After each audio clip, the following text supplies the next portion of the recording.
So I'm currently behind the wheel of the 2025 Hyundai IONIQ 5N, and this thing features a launch control mode, and I wanted to take a moment to showcase how to enable that mode and how it works.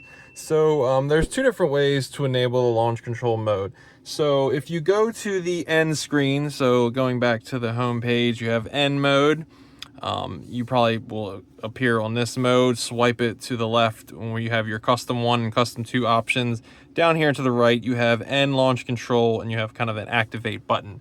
But in the settings of the vehicle, you can also enable your N1 and N2 button to do different things. I currently, just playing with the settings, have set this button right here to do launch control as well. So you can, in my purposes, I can push this button, or I can hit that activate button over there on the infotainment display. So I'm just going to do it right here. So I'm going to push it in, and right there appears an LC with a checkered flag.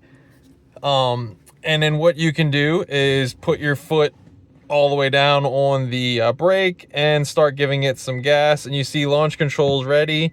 I can start by releasing the brake or cancel by releasing the accelerator. So I'm going to just cancel for a second to get myself kind of set, but that's basically how easy it is.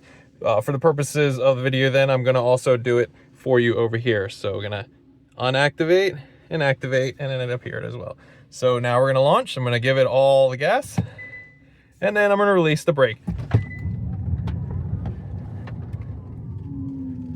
And that is how easy it is to do launch control in the 2025 Hyundai IONIQ 5N.